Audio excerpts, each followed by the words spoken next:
The emergency room nurse wouldn't meet my eyes when she said my 6-year-old was in critical condition. She kept staring at her clipboard, fingers wet against the edges, and I knew that look. I'd seen it in field hospitals in Kandahar when medics had to deliver news about soldiers who weren't coming back whole. "Mrs. Hawthorne, your daughter has significant injuries. The doctor will explain everything, but you should prepare yourself." Prepare myself, as if 22 years of military service could prepare any mother for seeing her baby broken in a hospital bed. But nothing, absolutely nothing, prepared me for what my daughter whispered when she finally opened her eyes. "Mom, I'm sorry." Her voice was so small, so fragile, like tissue paper in the wind. "Dad was with Aunt Serena in your bed." The words didn't make sense at first. My brain tried to rearrange them into something logical, something that wasn't the complete destruction of everything I thought I knew. When they saw me, he threw me down the stairs. The beeping of the machines faded. The bustling sounds of the hospital disappeared. All I could hear was my daughter's labored breathing and those impossible words echoing in my skull. "They're still there, drinking whiskey in the kitchen." Daddy said to tell everyone I fell playing dress up. 20 years of military training hadn't prepared me for this moment, but it sure as hell prepared me for what came next. My name is Captain Victoria Hawthorne. Though I left that title behind years ago when I traded my combat boots for a stethoscope at a veterinary clinic, people in our small Nebraska town know me as Doc Tori, the woman who saves their pets and never talks about her 3 tours in Afghanistan.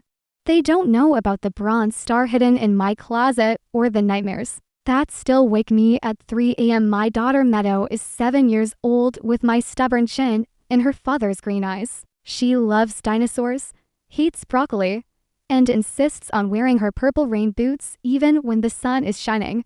She's the reason I came home from the war, the reason I fight through the PTSD, the reason I get up every morning even when the darkness tries to pull me under. Dennis Hawthorne, my husband of 9 years, is what everyone calls a good man. He manages the local bank, coaches Little League on weekends, and brings me coffee in bed every Sunday morning. At least he used to. For the past few months, he'd been working late, missing dinners, growing distant in that way that made me blame myself. Maybe I'd brought too much of the war home with me. Maybe I wasn't the wife he'd married anymore. And then there's Serena, my younger sister by 3 years, where I'm all sharp edges and military precision. Serena flows like water. She sells houses with a smile that could charm paint off a wall, shows up with wine when I'm having bad days, and has been Meadow's favorite aunt since the day she was born. And Serena taught her to braid hair, paint her nails, and whistle loud enough to call dogs from 3 blocks away. The 4 of us were supposed to be a family. Sunday barbecues in the backyard, holiday traditions that would last generations. Serena helping with Meadow when my veteran support group meetings ran late. Dennis being patient with my struggles, the way he'd promised in our vows. But right now, standing in this sterile hospital room, watching my daughter's chest rise and fall beneath white sheets that made her look even smaller, I understood that everything had been a lie. The rage that filled me wasn't hot. It was ice cold. The kind of clarity that used to come over me right before a mission. My hands weren't shaking. My voice wouldn't crack. Every piece of military training, every combat instinct, every survival skill I earned with blood and sacrifice crystallized into a single, undeniable truth. Nobody hurts my baby and lives to tell about it. Not my husband, not my sister, not anyone. The nurse returned, still avoiding my gaze. "Mrs. Hawthorne, the police are here. They need to speak with you about the incident." Incident. Such a clean word for such a dirty betrayal. "Tell them I'll be right there," I said, my voice steady as a sniper's aim. "But first, I need a moment alone with my daughter." As the nurse left, I leaned down and kissed Meadow's forehead. Careful not to disturb the bandages. Mommy's gonna fix this, baby, I promise. And I meant it. God help me, I meant every word. The morning started like any other Thursday in our quiet Nebraska town. I was at my veterinary clinic by 6:30, preparing for surgery on Mrs. Henderson's ancient tabby cat who'd swallowed yet another hair tie. The October air was crisp, leaves crunching under my boots as I'd walked from my truck to the clinic door. Coffee steaming in my travel mug. Dennis had kissed me goodbye at 6:35. Same as always, a quick peck on the forehead while I was still half asleep. His cologne already perfect. Ty already nodded. Big meeting today with regional. He'd said, I'll watch Meadow after school since you're covering Coleman's emergency shift. Dr. Coleman had broken his wrist playing pickleball, of all things, and I'd agreed to handle his afternoon appointments along with my morning surgeries. It meant a 11-hour day. But the extra money would help with Meadow's dance classes. Dennis had been complaining about finances lately, even though bank managers made good money. Another thing I'd been meaning to talk to him about, but kept putting off. Tell Meadow I'll call her after lunch. I'd mumbled into my pillow. She's got that field trip today, remember? To the pumpkin patch, right? The pumpkin patch. I'd signed the permission slip last week. Packed her lunch with extra cookies to share with her best friend, Gracie. Normal mom things, the kind of things I dreamed about doing when I was sitting in a forward operating base, wondering if I'd ever make it home to have a family. My sister Serena had texted me around 7 that morning, showing the Morrison property all day. But I can grab Meadow if you need me to. You know I love my niece time. She always ended her texts with too many exclamation points, like she was permanently enthusiastic about life. It used to annoy me when I first came home, when everything felt too bright, too loud, too much. But Serena had been patient with me, showing up with casseroles when I couldn't get out of bed, taking Meadow to the park when the sound of her playing was too much for my frayed nerves. Dennis has it covered, I texted back. But thanks, you sure? I can rearrange. All good. Focus on your sale. She'd responded with a string of heart emojis and a give Meadow extra hugs from me. The veterinary clinic was my sanctuary. Animals didn't ask about my scars. They didn't care that I sometimes jumped at car backfires or that I kept my back to walls in restaurants. They just needed help, and I could give it to them. Simple. Clean, nothing like the complex medical traumas I'd dealt with overseas. By noon, I'd successfully completed 3 surgeries, vaccinated 8 dogs, and talked Mr. Buchanan through his grief over his 15-year-old retriever's cancer diagnosis. I was good at this life. I was healing, my therapist said, making progress. The nightmares only came twice a week now instead of every night. I was washing my hands, thinking about calling home to check on Meadow when my phone rang. The caller ID showed the hospital's main line. Is this Victoria Hawthorne? The voice was professional, detached, the kind they train you to use when delivering. Bad news. Yes, this is St. Mary's Hospital. Your daughter has been admitted to emergency. The soap dispenser clattered into the sink. How bad? Ma'am, you should come immediately. She's stable. But there are significant injuries. Stable, but significant. Medical code for alive, but damaged. The drive should have taken 20 minutes. I made it a neat, running every red light. My hands steady on the wheel despite the tornado in my chest. Muscle memory from convoy runs in Afghanistan kicked in. That ability to function while your world explodes around you. My mind kept replaying the morning, searching for signs I'd missed. Meadow had been quiet at breakfast, pushing her cereal around instead of eating. When I asked if everything was okay, she nodded, but didn't meet my eyes. Daddy was up late again, she'd said. I heard him on the phone in his office. Work's been busy for him, sweetheart. I guess. Now, racing toward the hospital. Those words felt different. The late nights, the distracted dinners, the way Dennis had started doing his own laundry, the way Serena always seemed to know things about our house that I hadn't told her. Like when we'd fixed the garage door or that Dennis had started using a new cologne. My marriage hadn't been perfect.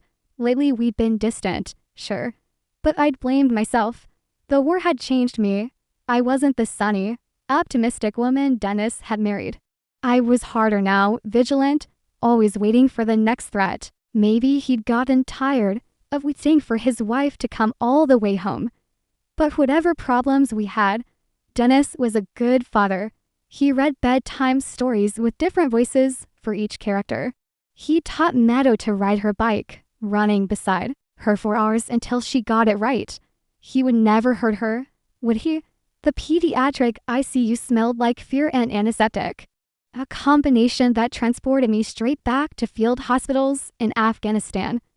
But this was worse. This was my daughter. Dr. Reeves stood by the nurse's station, studying a tablet. I'd known Carl Reeves since high school, when he was just a skinny kid who wanted to be a doctor, and I was the girl who did pull-ups at lunch to prep for basic training.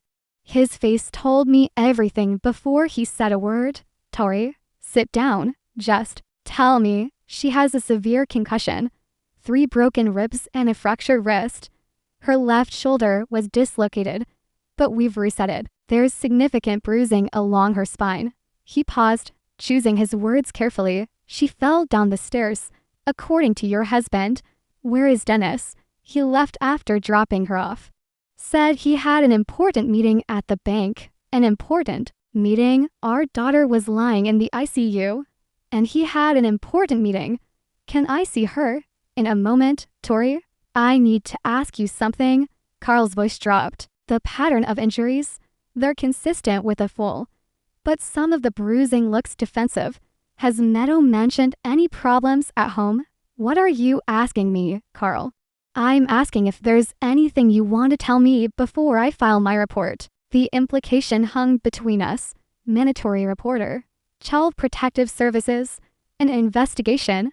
I thought of Dennis's gentle hands braiding Meadow's hair. His patience when she struggled with math homework. There's nothing, I said. Can I see my daughter now? They led me to her room. Past other tragedies, behind curtained glass. Meadow looked impossibly small in the hospital bed. Machines monitoring her vitals. Her arm encased in a bright pink cast. Purple bruises colored her cheek. Her lips were dry, cracked, and dripped steadily into her good arm.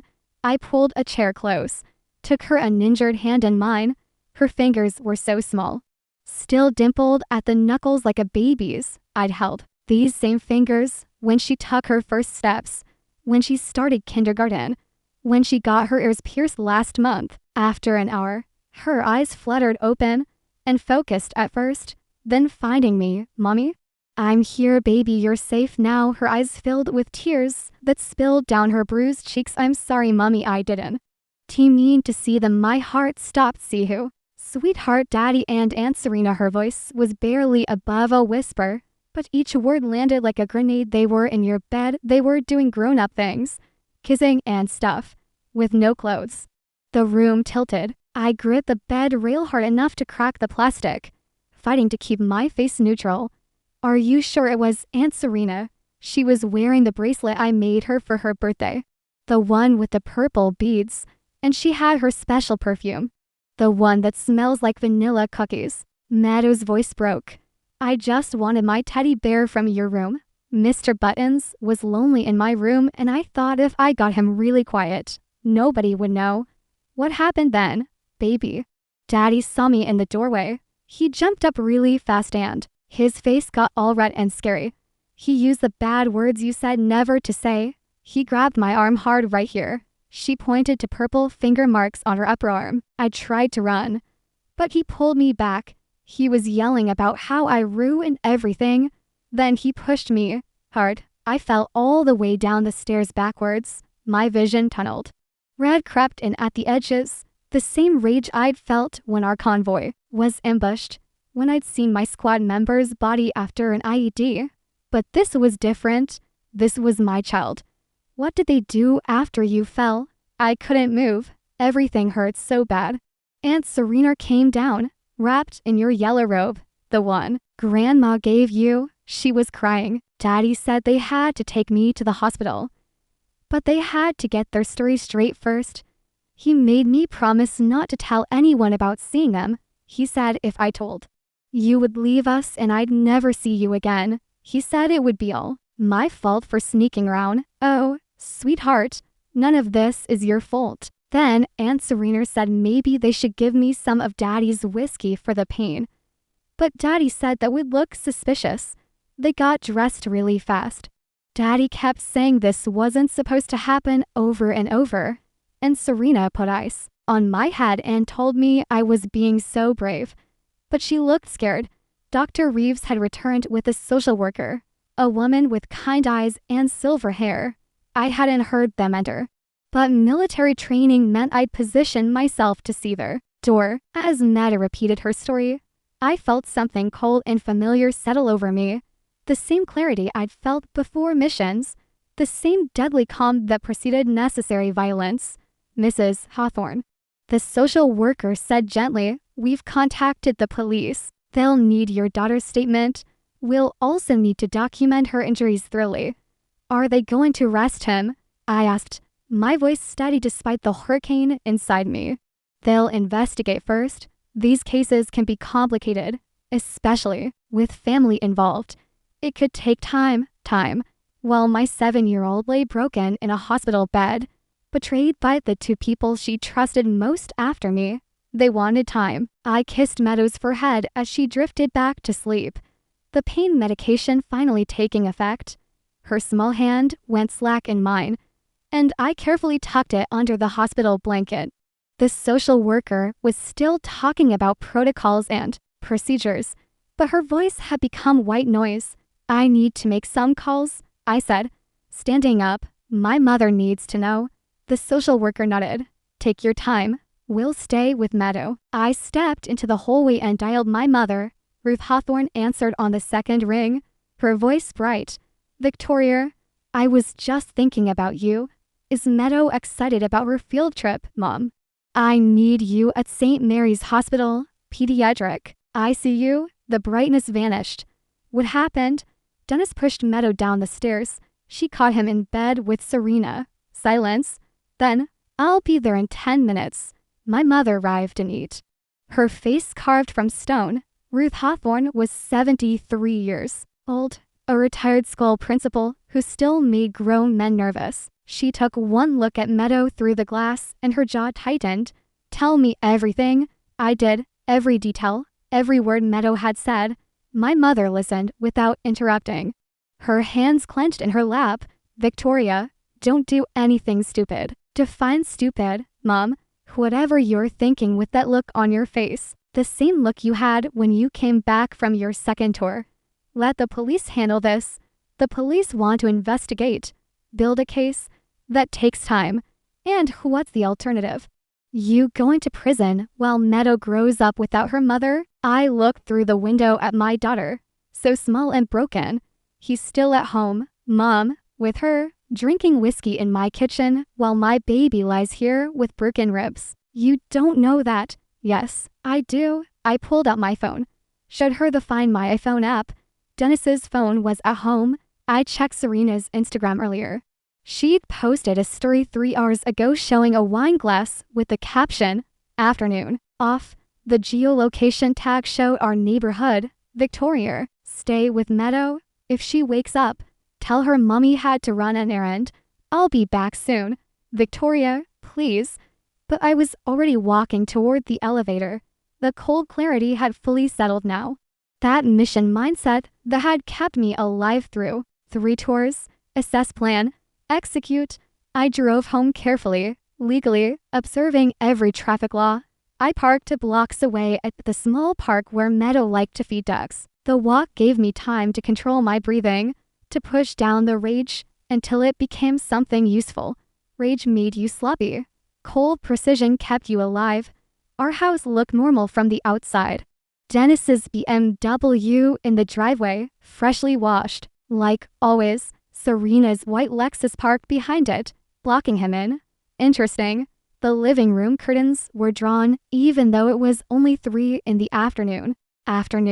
I had a key, but I knocked instead loud, authoritative, the kind of knock that demanded an answer movement inside whispered voices. Then Dennis opened the door. His face going from annoyed to terrified in 1 second flat. "Tori," I thought. You'd be at the hospital. His shirt was in tucked, hair messed up. He reeked of whiskey. His meadow kids, always falling and hurting themselves. Cut the act. Dennis. Serena appeared behind him, wearing my robe, my grandmother's silk robe that she'd brought back from Japan that I only wore on special occasions. The audacity of it made my vision narrow to a pinpoint. Tori, this isn't what it looks like, Serena said, trying to smooth down her tangled hair. Really? Because it looks like you nearly killed my daughter to keep your affair secret. She fell, Dennis protested, but his hand was shaking as he gripped the doorframe. I noticed the scratches on his neck. 3 parallel lines where small fingers had fought back. Meadow had tried to defend herself. My brave girl, let me in. I don't think that's a good idea, Dennis said, trying to block the doorway. Dennis, you have two choices. You can let me in and we handle this like adults. Or I can call the police right now and tell them you're interfering with a mother trying to collect belongings for her hospitales. Ed, child, your choice. He stepped back. I walked in, closing the door behind me with deliberate calm. The living room was a mess. Empty whiskey bottle on the coffee table, 2 glasses. Serena's purse spilled across my couch, her clothes scattered on my floor. I want you both to listen very carefully, I said, keeping my voice level. I've killed for my country. I've interrogated terrorists who thought they were tough until they weren't. I've survived things that would break both of you in seconds. And right now, I'm deciding whether you both leave this house breathing. Dennis stumbled backward. You're threatening us. I'll call the police. Please do. Explain to them why you're drunk at 3 in the afternoon while your daughter is in the ICU. Explain why you have defensive wounds on your neck. Explain why Serena is wearing my robe. The weight of their situation was starting to sink in. I could see it in their eyes. That animal recognition of a predator. Good. They should be afraid. Sit down, I commanded. Both of you. We're going to have a conversation about what happens next. And you're going to listen very carefully if you want to walk away from this intact. They sat on my couch like scolded children. Dennis gripping his whiskey glass with white knuckles. Serena pulling my grandmother's robe tight around herself. I remained standing, positioning myself between them and the door. Basic tactical advantage. You're threatening us. Dennis tried to sound confident, but his voice cracked. That's assault. I'll have you arrested. No, Dennis, I'm giving you one chance. The truth, all of it. Now, I pulled out my phone, opened the recording app, and set it on the coffee table between us. The red recording light blinked steadily. Start talking. You can't record us without our consent, Serena said, her real estate agent knowledge kicking in. It's illegal. Nebraska is a one-party consent state. Sister, I can record any conversation I'm part of. You should know that. Selling all those houses to cheating husbands. Hiding assets from their wives. The hit home. Serena's face went pale. How long? I asked. They looked at each other. Some silent communication passing between them. The kind of wordless conversation that comes from intimacy. My stomach turned. 8 months. Serena whispered. It started 8 months ago. 8 months. I did the math. Quickly, that was right after my bad period. When the PTSD had gotten so severe I'd spent weeks barely able to leave the bedroom. When Serena had moved in temporarily to help with Meadow. When Dennis had been so understanding, so patient. Tell me how it started. Does it matter? Dennis snapped. Everything matters. Talk. Serena broke first. She always was the weaker one. You were having those nightmares. The ones where you'd scream and thrash around. Dennis started sleeping in the guest room. I was here helping with Meadow, making dinner, doing bedtime routines. One night, after you'd taken your sleeping pills, Dennis and I were cleaning up the kitchen. He was crying. Tori, he said he felt like he'd lost his wife, that you were gone even when you were here. So you comforted him. I said flatly, it wasn't supposed to happen.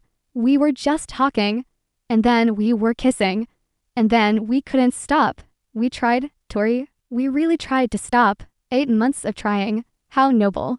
Dennis found his courage in the whiskey. You want to know the truth? Fine, you came back broken. You're not the woman I married. You're paranoid. You're cold. You jump at shadows. I spent 2 years walking on eggshells, never knowing if I'd trigger some episode. Serena actually smiled at me. She actually wanted to be touched. So you threw our daughter down the stairs too. Keep your secret. That was an accident. Dennis stood up, swaying slightly. She wasn't supposed to be upstairs. She was supposed to be at school. The field trip was canceled, I said. The school called Dennis' phone at 9 this morning. I checked the call log while you were getting dressed. You knew she was home. The color drained from his face. I forgot. We were already upstairs. And then suddenly she was just there, staring at us. Panicked you panic, I repeated, so you grabbed a 7-year-old hard enough to leave bruises and threw her down 14 stairs. I didn't throw her, I pushed her away and she fell. Demonstrate, I said. What? Show me how you pushed her. Serena, stand up. Show me exactly what happened. They looked at each other again. Serena stood slowly, moving to the hallway. I was still in the bedroom. Dennis went after her. Dennis moved to the stairs, his movements sluggish from the whiskey. She was here, at the top. I grabbed her arm to stop her from running. Show me how hard. He reached out half-heartedly.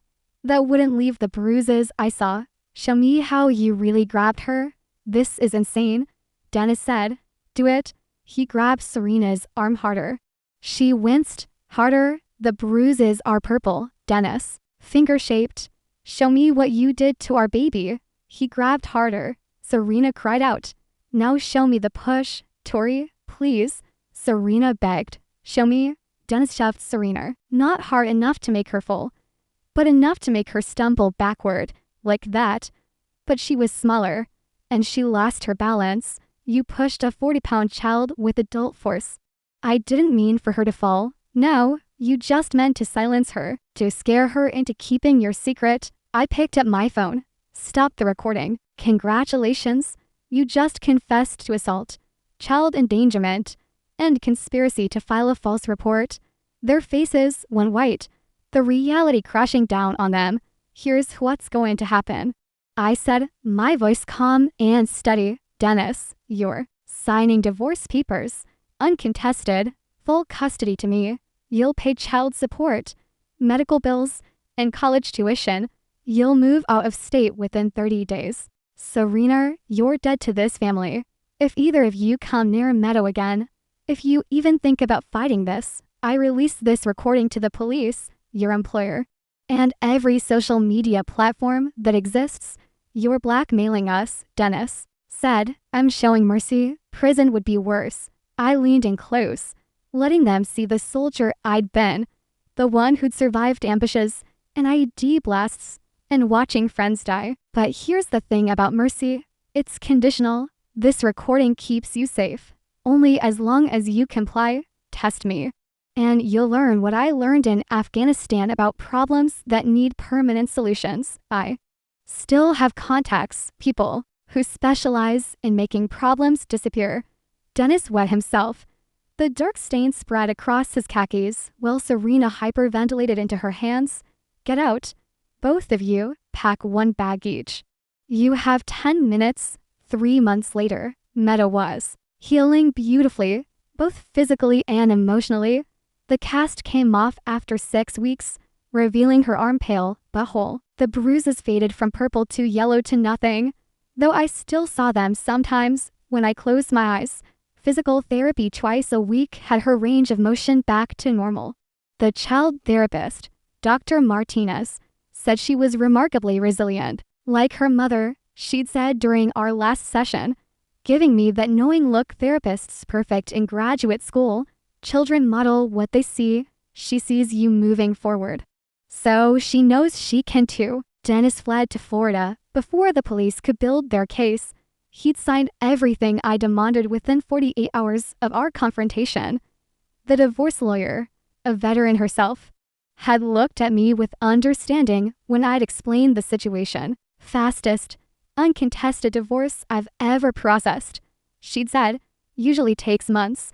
This took 3 weeks. Dennis agreed to supervise visitation rights he never once attempted to use. The child support payments hit my account on the 1st of every month, along with a separate payment for Meadow's medical bills and therapy. He'd even set up the college fund I demanded, fully funded for a 4-year degree. Fear, it turns out, is an excellent motivator. Serena moved to California, as far from Nebraska as she could get without leaving the country. She'd tried calling. Once, 2 weeks after everything happened, I'd answered just to deliver one message. If you contact us again, the recording goes public. She hadn't called again. My mother moved in temporarily to help while I navigated single parenthood. She never asked exactly what I'd said to Dennis and Serena that day. She didn't need to. She'd raised a soldier. She knew that some battles are won with words sharper than any weapon. The real victory came 6 months later. Meadow and I were at the park, the same one where I'd parked my car that awful day. She was pumping her legs on the swing, hair flying behind her in the spring breeze, when she suddenly stopped. Mom, can I ask you something? Always, baby, why did Daddy and Aunt Serena do that? Was it my fault they didn't love us anymore? I knelt in front of her, taking her small hands in mine. Listen to me very carefully. None of this was your fault. Sometimes adults make selfish choices that hurt the people who love them. Daddy and Aunt Serena chose to betray our trust.